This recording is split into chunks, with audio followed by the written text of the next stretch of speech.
This chat's up. Alright, hi everyone, welcome back to Steel Series Southeast Asian Cup Season 3. This is Game 2 of a best of 3 between Team Impervious, the Singaporean team, with the one Filipino of Nuchbugi, and Mineski, AMD Mineski. Game 1 was very exciting with over 80 kills. A bit crazy, of course, but I'm expecting an equally exciting and aggressive game coming out from this one too. A very even game as well. Went for about 50-ish minutes in case you missed it, so you missed out on a lot of fun. But regardless, thank you of course to Steel Series for sponsoring this tournament and Dota Talk for hosting it and very kindly allowing me to cast it. And what are we going to be seeing? Mineski banning out the Weaver, so I guess they don't want to have to deal with the mobility coming out. Last game they did first, well, they didn't first pick the Weaver, they just took the Weaver anyway. Joven doing a really nice job on that Weaver, running around the map, getting a lot of kills and getting picked off a couple of times in the early game, let's be honest, but at the end he brought it together and did help carry the game to victory. Jules played the OD in the mid, so I'm curious to see if they're going to run that again. I mean, typically, at least from what I've seen, Jules plays the hard carry. But I guess maybe they're kind of switching it up a little bit, and we'll have to see what they decide to do on the side of Mineski this game. For Team Impervious, they've got one stand-in. Chibi, of course, is typically the mid player for Impervious, but he's in, national service at the moment, so he only can play on weekends. So they've got a stand-in who is Juventus. No idea who it is, none whatsoever. And they don't have any aliases because I think it's a new account. So not too much research, but he did do a decent job with the Queen of Pain last game. Made a couple of mistakes, such as screaming and then blinking in, and maybe playing on a bit of delay, but still did a decent job. And I mean, Impervious almost won the game. They kind of brought it back, and they had a good early game, but yeah, Mineski just pushed too hard and got those Raxes down, and Impervious couldn't defend. But looking at the ban-outs already, we've got Elder Titan being banned out, Outworld Devourer, so don't have to deal with Jules in that mid lane yet again. Weaver and Night Stalker. Lich being the first pick up for Mineski, so probably going to be running a dual lane. I would think chucking the Lich either in the off lane to go with a semi-carry like the Priestess of the Moon, maybe the Timbersaw again. They had a fantastic game by Jesse Vash on that Timbersaw. Or even a Windrunner possibly, or a Queen of Pain or a Puck. We've seen that multiple times. But that Lich is, I would say, very strong after this recent patch. Being able to use the sacrifice to get his own experience in lane, as well as just pull the lanes back so they can farm, their own carries can farm safely, as well as denying last hits and farm from the enemy carry. And Team Impervious is going to be responding with the typical aggressive lineup that we'd like to see coming out from them, with the Clockwork and the Lifestealer. I assume we're going to be seeing Rave Flu, aka You Owe Me $5 for changing name, on the Clockwork in the off lane, since typically he plays the initiation hero. We did see him picking up the Batrider last game. And Lifestealer probably going to be played by Ninja Boogie. He typically does like to play these super aggressive heroes like the Lifestealer. Get up, fast items like the face boots, the drums, and then go into an armlet and just gank, gank, gank, gank, gank. I would assume also Impervious are going to be taking something like the Queen of Pain, the Puck, or the Storm Spirit for mid. Just so he has, I mean, he's got the Clockwork, which is a nice little Lifestealer bomb, but something else that they can just use to be hyper aggressive would also suit their playstyle quite well. But Mineski responding with the pickup of the Pugna. Oh, we're going to be seeing another 5-man Necro Book lineup. We did see that, was it last night? I think it was last night. They went for 5-man Necro Book and just pushed very aggressively, so I'm kind of hoping we see that. That was a lot of fun to watch, and I don't know how Team Impervious will respond to that. And for those asking in the chat at the moment, Team Mineski are 1 up on Team Impervious, and it's a best of 3. So Impervious have to win the next 2 games to take this series, but Mineski only need to win this one. So a lot of aggressive play is going to be coming out. I can tell. I can just feel it now. But yeah, Earthshaker being banned out by Team Impervious. Mineski are very fond of that Earthshaker. Last game, of course, we did see Kyo playing it, and he did get some really nice plays. He got a Blink Dagger up by around about the 16-minute mark and had some great initiation, but again, unfortunately, they couldn't use that to carry the game forward. And Venomancer being banned out as well, so don't want to deal with that very annoying Venomous Gale, as well as those Plague Wars, which were buffed recently to be able to hit with the level of Poison Sting that Venomancer has, so it does give it a little bit more relevance in the kind of mid-game, being able to use the Plague Wars to harass, as well as push towers and defend towers, so I do like the buff on him, but he's going to be banned out this game, so not going to be seeing him. Team Impervious have got their next pickup coming now. We might see something like the Crystal Maiden. They do need some supports. Some supports with some counter push would be really nice. Maybe even the Keeper of the Light. If Mineski do go for a hard push lineup, a Keeper of the Light could help just push the waves back, as well as making sure that heroes like the Clockwork and the Lifestealer never run out of mana. Looks like Mineski really aren't worried about any kind of a Lifestealer bomb. They haven't banned out any of the counterparts that you usually see going with the Lifestealer. They're just banning out the Visage and the Chen, so they're just banning out the strong supports. So they're probably going to be running a dual lane. They don't want to have to deal with, you know, a Chen looping around behind, or even pushing coming out from Team Impervious. One of the reasons why Lich kind of faded out, he was popular around about, I'd say, a year ago or so, maybe a little bit more, maybe 2 years. He was very, very popular, picked and banned every game, and then people realized that, hey, to counter a Lich, because he denies a creep, all you have to do is push. That Lich can't do anything against the push. Yeah, sure, he can use the Frost Nova, but doesn't really counter push as good as, you know, if you got a Chen Enchantress, a Nature's Prophet just barreling down the lane. A Lich can't do much to defend that. So that was kind of the counter to Lich in the olden days, and why he faded out of the metagame. But Mineski now is saying no to that, banning out the Visage, who can do decent pushing with his familiars, and Chen, who is one of the best early game pushers and gankers in the game. And Team Impervious responding with the Crystal Maiden, so just generally a strong support, capable of roaming. If they do decide to leave Ninja Boogie soloing in that lane on the Lifestealer, Crystal Maiden is one of the best support roamers in the game. And if we do see Elsmith playing him again, maybe we're going to see that new meta of a Crystal Maiden with a Midas. So many M words. But, you know, I'll have to see what they go for. Mineski, I'm thinking maybe they're going to go for something like the Nature's Prophet, but they could go for their normal lineup. No, they're going for the Razor, so possibly going to be the mid hero. I think Lich Razor honestly would be a terrible lane to verse, but we have seen Razor running in the off lane multiple times, kind of going in a off lane carry style, usually with one support and just dominating whoever's there. And he is a very nice counter pick to the Lifestealer, as Razor's static link goes through rage. So Lifestealer, it doesn't matter if he does rage up, if he gets static link beforehand, Lifestealer is going to be having no damage and hitting like a kitten. 10 seconds remaining. And how are Team Impervious going to respond to this? I mean, Razor is honestly one of the best early game carries in the game, in my opinion, at the moment. Just because of that static link, he's basically a really good anti-carry, and they need something to be able to just kind of take that Razor down. Maybe Windrunner, yeah, it's not a bad pickup. Of course, she's got the Windrun, a lot of mobility to help the team kind of get away. I mean, Clockwork's got the cogs and the hook, so he's got decent mobility with that. He can kind of force people away from him, as well as, you know, if he gets something like an Argonim Scepter, he's going to be all over the map, just hooking onto everyone. Lifestealer usually goes for face bits and drums, but man, Mineski just don't like Ninja Boogie. It looks like the aim of the game is to be screwing up Ninja Boogie. Lich denying his farm, Razor stealing his damage, Bane stealing his damage and ulting him when he does cast... Sorry, using his ultimate to go through the rage to lock the Lifestealer down. 10 seconds remaining. So that's it's going to be a very, very sad game for Ninja Boogie, I'll be honest. He's probably going to be a little bit frustrated against these heroes. And the next ban out, at the moment, Mineski, they've got a support, possibly a mid hero, most likely the other support, an off lane or an easy lane farmer. So they could go for an off lane farmer, they could go for an easy lane farmer if they wanted something else. Looks like Team Impervious suspect that the Razor's going to be in the off lane, and they ban out that Alchemist. At the moment, Team Impervious, they could run Windrunner as a support or as a mid laner. I think she's going to be support, so maybe see a ban out of the Queen of Pain, the Puck, or the Storm Spirit. Any of those three would be really, really frustrated versus Mineski's lineup, but they're going to ban out the Timbersaw, so I guess they feel like maybe Clockwork's going to be mid, or Timbersaw could go mid. On the whole, Timbersaw is going to be ripping through any of these heroes, so a decent ban out. They're all very moderately squishy.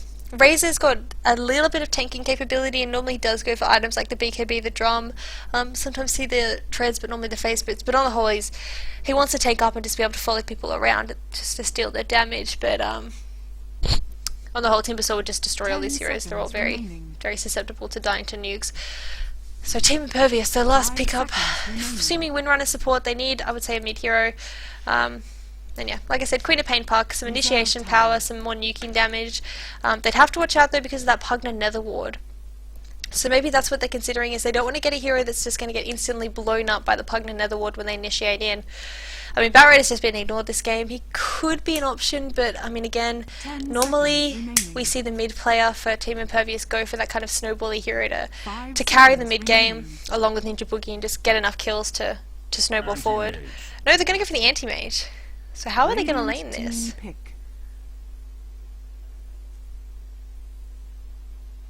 It's a very interesting pickup. They've already got the Lifestealer. It must be a Crystal Maiden Windrunner support. Maybe Lifestealer in the off lane, Clockwork in the mid lane. It's not uncommon to see Lifestealer go into the off lane in the Asian scene. Normally he kind of just rotates into the jungle if he can't get any farm, but he's got the Rage, so he should be able to escape. But it's a very interesting pickup when you're already versing the heroes from Mineski. They've got the Lich, who's going to be denying your farm. They've got the Bane, who's going to be stealing your damage. And I mean, I guess if Anti-Mage, lets the Lifestealer be the main initiator, and he kind of jumps in after the Lifestealer's already taken all of the nukes, it wouldn't be a terrible idea. But he's not going to have that much farm, I would assume, because the Lich is just going to be sitting top lane and taking away all his CS. Though, I mean, ultimately, like I was saying... Ooh, Shadow Shaman. Maybe that's going to be the mid-hero. But ultimately, like I was saying, Lifestealer is going to get shut down quite efficiently this game. I mean, let's be honest, they've got a lot of anti-carry heroes in the pool, so picking up a second carry is definitely not a bad idea. To deal that extra damage that is taken away from them by the Static Link and the Enfeeble. But I guess we're just going to have to see how this goes, because I think the laning phase is going to be very, very hard for Team Impervious. They're going to have to basically just survive for as long as possible, get some farm up onto Ninja Boogie, and I mean, if they can do that, they could snowball into the mid game and do a lot of split pushing, but I mean, ultimately I think Mineski is going to be pressuring the lanes incredibly hard. Jules is going mid with the Shadow Shaman, he's going to be going up for that Serpent Ward. Jesse Vash is going probably into the off lane, maybe going to see a dual lane with Josh and Jesse Vash possibly. I think Jay's going to be sitting around there trying to deny some experience, but I mean, on the whole, I don't know if Team Impervious are going to get time to put this anti-mage online, but if they do, if they can get the farm up onto him, they should have a pretty nice late game, put it that way. I'm going to have a drink of water and then I'll introduce the players. Prepare for battle.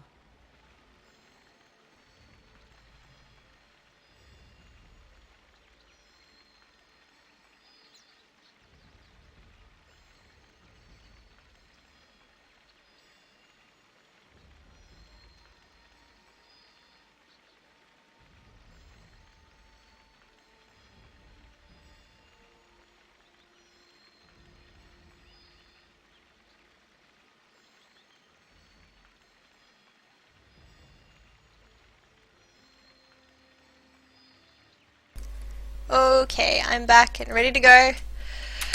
Let's go through the players and get ready for this game. I'm trying to catch my breath because I'm sure that Mineski are just going to be bringing the pain and Impervious are going to be responding in kind.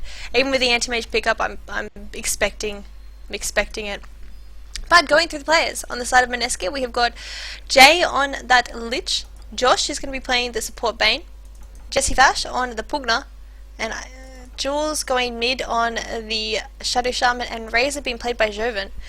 Looking at the items, maybe they're going to be running an interestingly aggressive tri-lane with Jesse Vash as a tri-lane farmer, and Jay and Josh kind of helping out.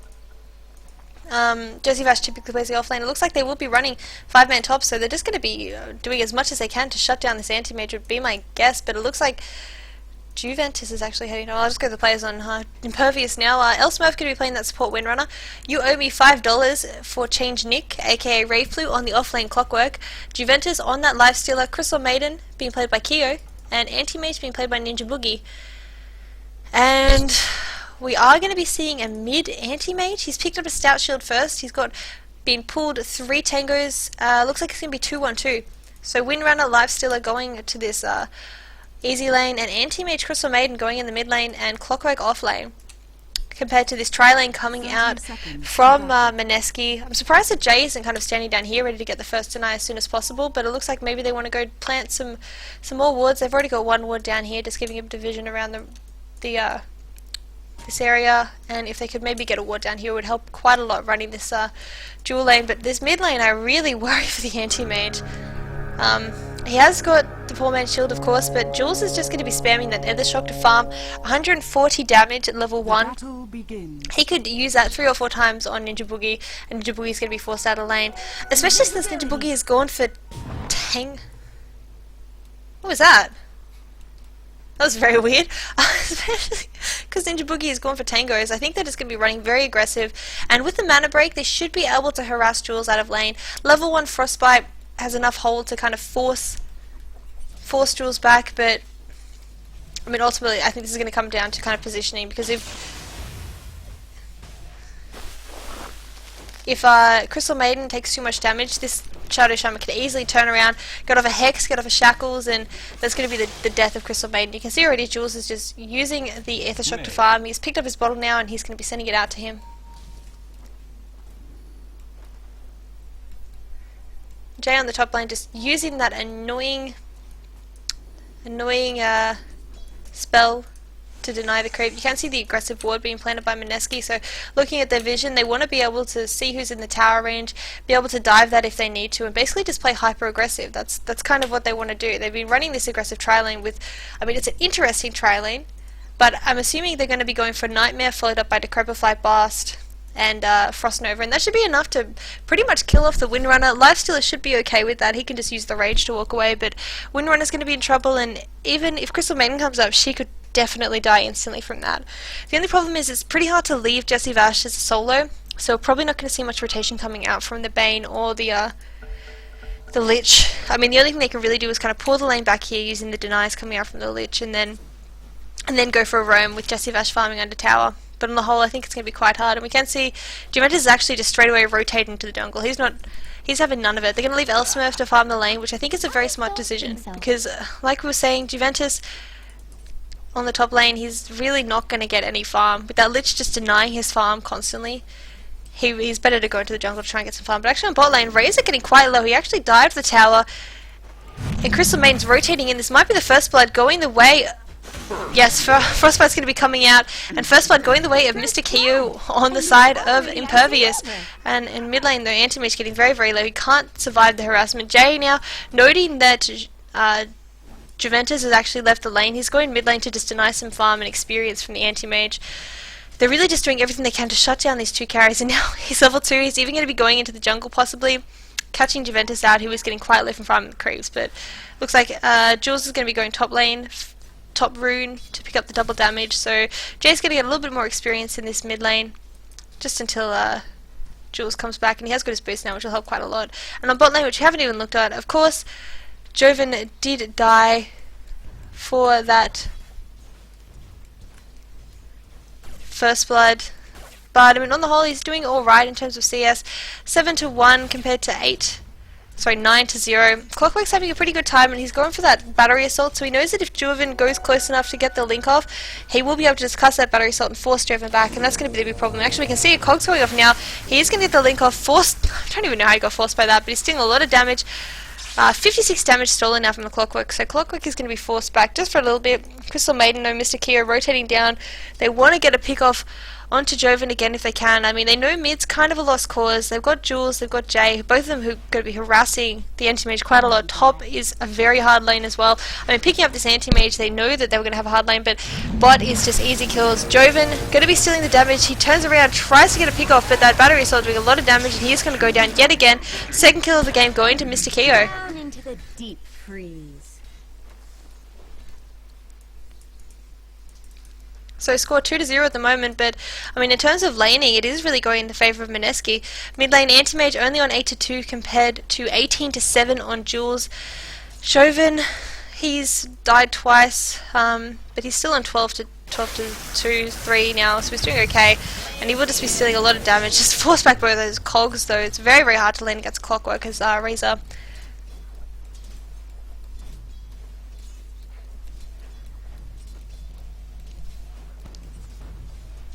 But Jay now actually come down to bot lane. He's going to pull the wave here, stacked it up, pulled it for some experience, trying to get the lane back in favour of Joven. And Joven, I mean, he's not having the best time, but ultimately they're winning 2 out of 3 lanes, and that's quite important. And Ninja Boogie really trying to get some farm. On top lane, Elsmurf actually going to get initiated on. They do miss the blast, so he will get Nightmare, waiting for that blast to come off cooldown yet again.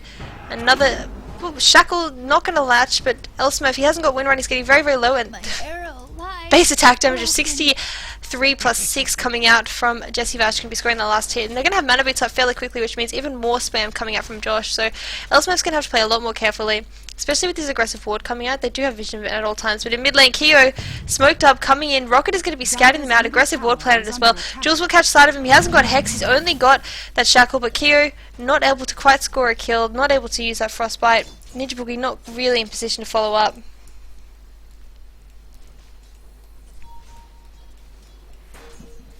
But now, oh, Jules is in even more trouble.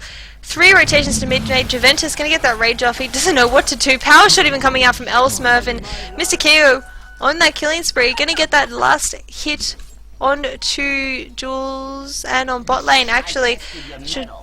Jay, so many J names. Jay getting a little bit too aggressive. Going to be, was he hooked out there? No.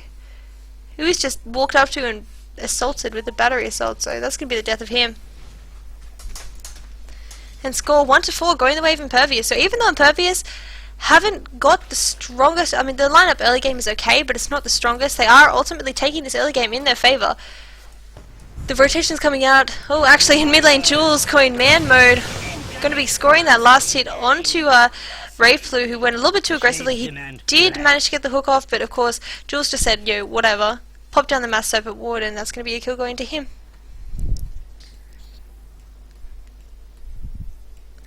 And now behind the tower we're going to be seeing 3-man gank, Decrepify, Blast, Frost Nova, and like I was saying, that is just a mean combo. That's going to be the death of Elsmurf yet again. But rotation coming in, Clockwork's in the way. Josh was just hiding behind I don't know what he was doing there, but he's dead. Actually, no, maybe not. He's going to be using the Brain Sap, taking a lot of damage, and it's actually going to be the death of the Clockwork that we see. And Jules there running behind the tower. He hasn't got wards up, but he doesn't care. He's got a double damage room. That's all he needs. Score 4-4 now. Very even, and the lineup from Mineski, kind of every level they get, it increases their ability to win the lanes, because they're very level dependent. I mean, they're 4 intelligence with 1 agility, who's not doing so hot in the bot lane, and I mean, intelligence heroes of course typically just want levels, and with extra levels on the Pugna, extra levels on Jay with that Frost Blast, pretty much everything's going to be revolving, I would say, around the Decrepify and getting the towers down. But I mean, that's a very, very scary lineup, and they will be getting that top tower down, first tower of the game, going the way of Mineski. And you can see from the experience, the gold, around about 3,000, 2,500, 2,000, 3,000 experience in favour of Mineski, and they are kind of pulling ahead. Level-wise, they're definitely way in front. Level 8 on Jules, level 7 on Joven. Even though they've died, Joven's died a couple of times, it doesn't really matter. Crystal Maiden and the tri-lane, the 3 heroes in the tri-lane not doing so top, but actually on top lane we do see Juventus getting initiated, Shackle Shot coming out, just all the nuking damage. Rage doesn't mean a thing in the world when you've got level 2 Shackles, 3.25 second disable right on your head. On bot lane though, they might be getting a kill on Joven. Crystal Maiden coming in, getting off that Frost, the Crystal Nova, turning around though, her damage is being stolen. Clockwork comes in, Shackle Shot coming out from Elsmurf, going to be latching, Power Shot as well, and Clockwork, Raveflu does score that last hit on Joven. Joven 0-3 at the moment, if I recall correctly. 0-3 at the moment, but I mean at the same time they did manage to score that kill on their lifestealer top lane, and that rage doesn't mean a thing in the world if you have got, of course, the Shackle Shot, which is going to hold you down for that duration. Now Mana Boots coming out onto 3 of the heroes from Mineski. Probably not going to see Mana Boots picked up on Jay, since he does have the non-stop mana coming out from the sacrifice, but I mean on the whole, Mineski really just going for that early game aggression. Pugna rushing the mech, he's picked up the buckler, so that extra armor going to be helping them take towers down, and I think they're considering going for the tier 2 at top lane now. Jules has got the wards up, going to be planting some really aggressive wards, making sure they have vision of the camp here. So if they do notice Juventus going in, actually on bot lane, man, Razor, stop feeding, bro. Razor getting caught out of position. 3 heroes, they're just sitting 3 heroes down there, trying to get him, killing him off. But I mean, meanwhile, Ninja Boogie has caught up on farm a little bit. He's 36-6, which is okay. He's got the Ring of Hell, so we'll be going for a Vanguard build, it looks like. And going for a pretty even build. I mean, I think that given they have got the 4 intelligence heroes on the side of Mineski, could be quite good for getting some pickoffs. You know, using that mana void to take down a hero like Pugna, who's got, what, 965 mana pool at the moment?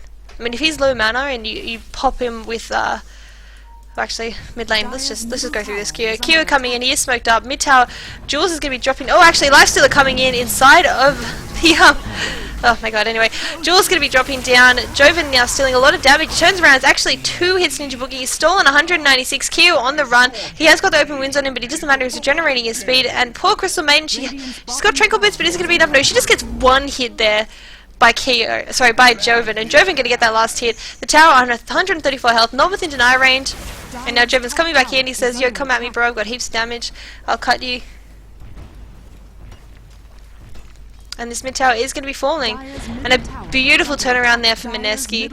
I mean, they did lose Jules, of course, but at the same time, they took down 3 heroes. Was it 3 heroes?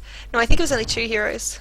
Juventus did manage to walk away from that. And on top lane, actually, Clockwork going to be using that hook onto Jesse Vash. He pops down the Nether Ward, trying to blast him out of the way, but he doesn't have the mana, the life drain, sorry, so he's not going to be able to do anything. But Josh says, don't you touch my baby, comes in, just using Feeble, hits once, and that's all on. Bot lane, Jules might be the next target. He's got his ultimate back up in 44 seconds, so going to be seeing Shackle Shot coming out from Elsmurf. In comes the Anti-Mage. He's going to be hexing the Anti-Mage, trying to do as much damage as he can before he drops down. In comes Razor, going to be doing a lot of damage. 1 hits down Elsmurf. Jules so close to getting away, but not quite there. Kira now in the bushes, doesn't know where to go. He's trying to bite his way out, but doesn't have trees, so now he's just stuck. The creeps batting for the other team, just going to trap him in there. And Jules does die, but yet again, in exchange for 2 heroes, Anti-Mage, Ninja Boogie does manage to TP out though.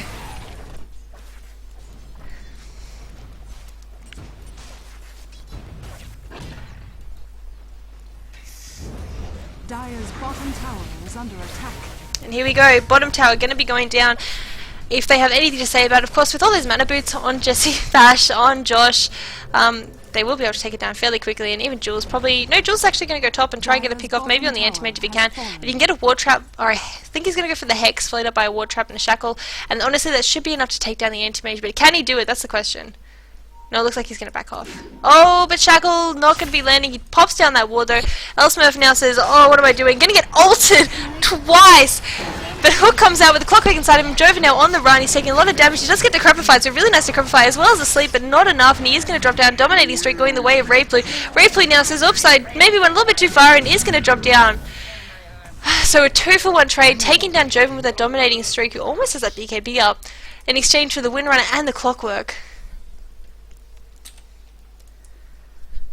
So both teams are they're just playing aggressive. They just want to get kills.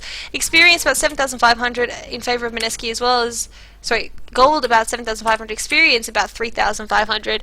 And I mean, at this point, Impervious really want to get some farm up onto Ninja Boogie, but he's a bit scared to go top lane because if he goes in, Jules will, like I said, hex him, drop down the Mass Serpent Wards and Shackle, and that's going to be 1 dead Anti-Mage. So Ninja Boogie has to get his farm slowly but steadily, and Jesse Vash actually has an invisibility rune. He's scouting out the Roshamp pit. Elsmurf, I mean, they're all just kind of running around. They have dropped a sentry ward down, so Jesse Vash has to watch out, but there's actually 5 heroes for the way of Mineski in mid lane. They want to go for a bit of a pushy, getting down as many towers as they can.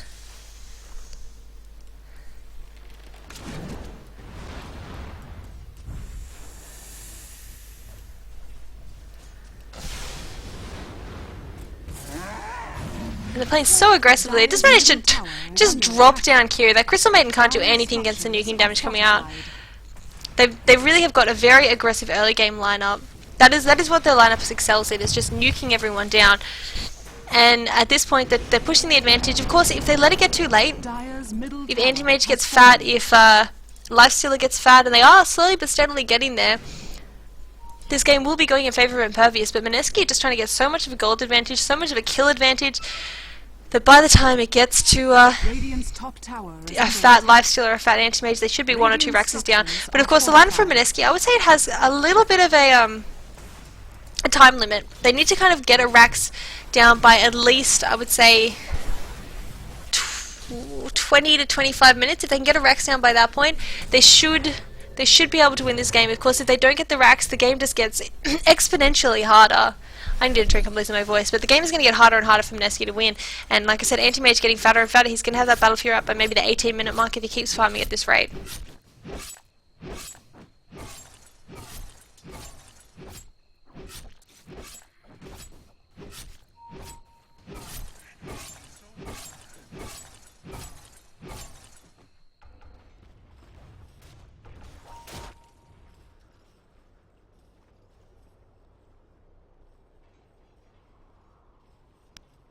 Alrighty, I'm back, sorry.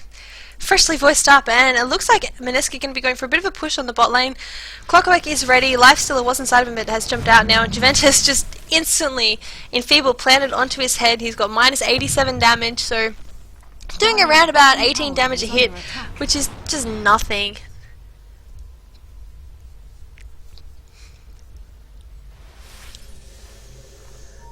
And they will be rotating back, but there's still 4 heroes for the side of Mineski down bot lane. They want to maybe get an exchange on Joven, but Joven says Noven. Sorry, I'm terrible. And just TP's bot lane to help his team out. They're going to be going for this second last tier 2 tower, trying to get it down, getting as many towers down, and they could even rotate into the Roshan pit fairly soon. They probably want to win a team fight and get a couple of kills, but Dire's bottom tower has fallen. no, it looks like they're going to be heading mid, and I think top lane going to be their last target.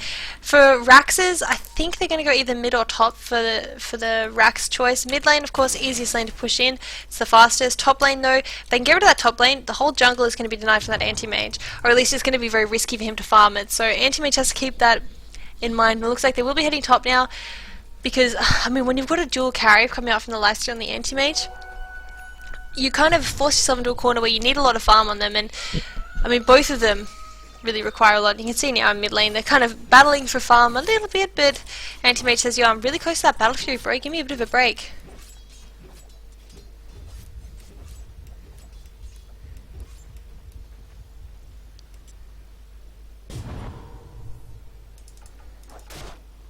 KO now kind of rotating around. Battle Fury, man, he needs one more creep. And there we go, he's got it. He's got that Battle Fury, so this game just got a little bit harder for Mineski. It really did. I mean, at this point, Anti-Mage is going to be split pushing away, and all the push in the world, if you've got 2 lanes pushing in on you because of Anti-Mage blinking back and forth between them, you are in a little bit of trouble, and this last tier 2 tower is going to be cementing the gold lead even more in favour of Mineski, but they have to get a Rax down very, very soon. You can see now they have got the wards up in 10 seconds. Arghanim Scepter even picked up on Jules 16 minutes into the game.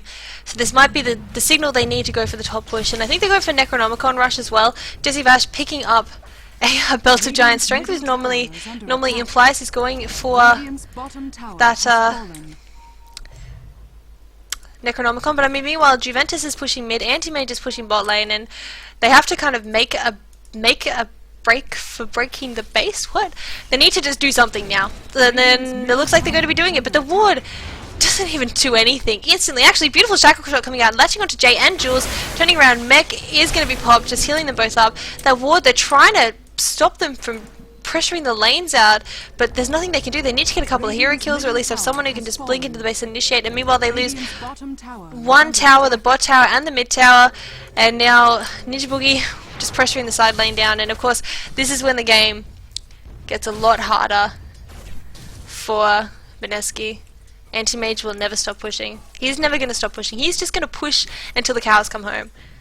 And Mineski have got a fantastic, you know, one-man lineup, but they have to just, they can't siege properly until they get maybe a pipe. A pipe would, I think, help quite a lot. If they had maybe a pipe on, I don't know, maybe the Lich. The Lich is going for the Arghanim Scepter. I mean, Joven could go for the pipe, and that'd give them just that ability to kind of keep a wave alive, because at the moment, the waves are just dying instantly to the Crystal Maiden Nova, the Power Shot, the Rocket. I mean, those 3 heroes can defend all day. They're just as good as a Keeper of the Light, though it takes 3 heroes versus 1.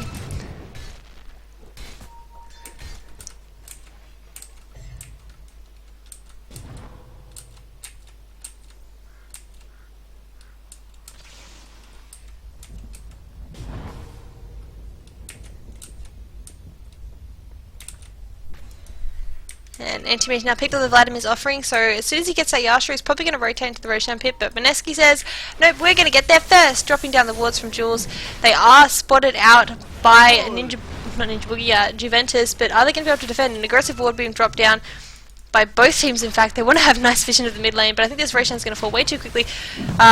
Joven just going to be taking it immediately, and this does give them a little bit more of an ability to push the top lane. Of course, they have to wait for Jules to get up. Oh my god, Jules just pushing, going so aggressively. He does get the Hex off onto Ninja Boogie, but there's nobody there to join him, so he's going to be forced to back out, and they are just going to ignore the Raster and go for the tower instead. No TP scroll on anyone at the moment. But is he going to be able to get in range for the Hex? Is he? Nope. Juventus is going to be popping that rage and getting away. Anti-Mage, though, farming over here. He is going to blink out. Blinks right into Josh. Josh has not got the blink track up for 10 seconds, though, so Anti-Mage going to be going into the trees here, trying to TP out, but is he going to get slapped? He's going to... Oh, not quite. Casting animation too big. Riot, please nerf. Or buff. I don't know. Either way, Anti-Mage does make it out alive. They don't get the top tower, though, but he's just going straight down to bot lane to pressure. And it looks like actually he's changed his mind, going in for a 4-staff, so maybe we want to get a little bit more initiation power rather than the pushing power.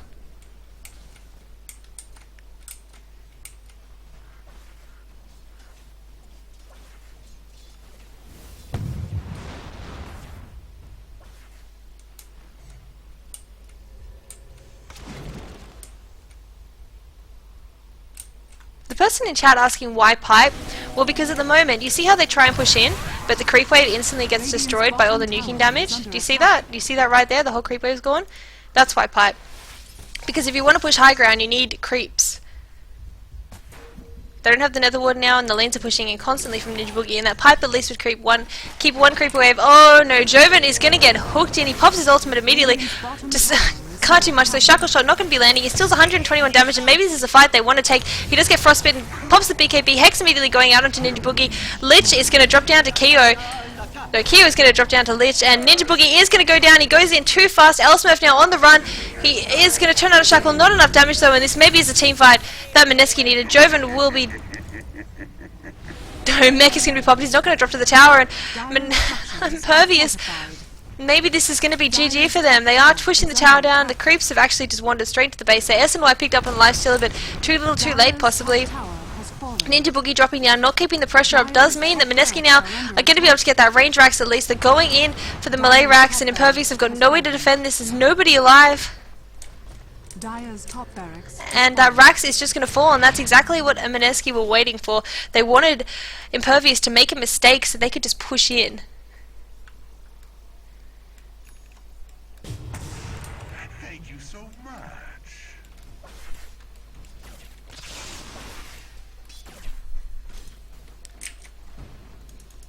And now Mineski just kind of branching out to farm again.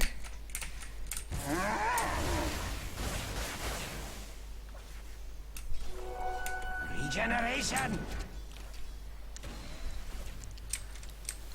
Razor 2.9k gold in the bank. He could go for the Arcanym Scepter. Arcanym's, of course, when you do get it up, it does hit towers and barracks, so it would give them even more pushing power. But it looks like he's going for the Necronomicon, so they are going for that mass Necronomicon strategy now. Staff of Wizardry picked up on Rasta. Pugna. He's got the Belt of Giant Strength, and even actually... Wait, did he just sell the Necronomicon for an Arcanym Scepter? I think he did. He sold the Necronomicon for an Arcanym Scepter, so he does want to just be able to use his ultimate to push towers down. And what can Impervious do? I mean, honestly, I think what they were doing before with Ninja Boogie just pushing the side lanes was the best decision. As soon as Clockwork initiated in, that was just GG for Impervious, losing that Rax there. I mean, what their lineup does best is split push, ultimately. I mean, they can't fight man on man until they get up a lot more items onto the Lifestealer and the Anti-Mage. That's kind of the big flaw with picking up an Anti-Mage this, you know, as your last pick against 4 aggressive pushes, is he can't come online. Even if he does get that Manta up, he's still going to be highly susceptible to dying. He has to play very, very carefully, and when he was pushing the lanes, you could see that Mineski wanted to go back, but Clockwork said, let's go in, and in they go again. Elsmurf going to get dropped down instantly. That Netherward doing a lot of damage to Crystal Maiden, who will just be able to back out. And Joven, as well as those Rasta Wards, pushing the tower down so aggressively. Jesse Bash laying down the law with the Nether Blast, and that's going to be the tier 3 tower falling. Anti-Mage has rotated back, but Juventus just cutting the wave here, but it's not going to be enough. The Raxes will in fact fall. 2 Raxes going the way of Mineski. Their aggressive push just working out in their favour. In comes Jules, going to get the Hex off onto Kyo, but in comes Ninja Boogie, shackled immediately, and Clockwork actually hooked in, so the Lich ultimate had freedom to bounce back and forth. And GG is going to be called. So GG, well played. Mineski are going to be going through 2-0 to Impervious. Well, congratulations, Mineski, for going through to the next round, and GG, well played to Impervious. They really did play it well. Unfortunately, that just...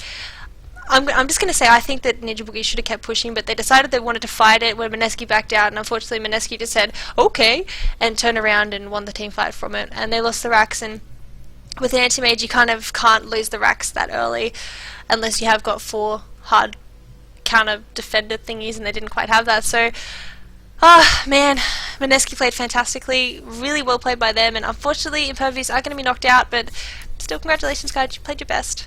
And thanks for watching guys, thank you of course to SteelsSeries for sponsoring this tournament, and Dota Talk for allowing me to cast it. And I will see you lovely guys in the next game, which is going to be Orange versus Low Yet Esports. See you then. Bye.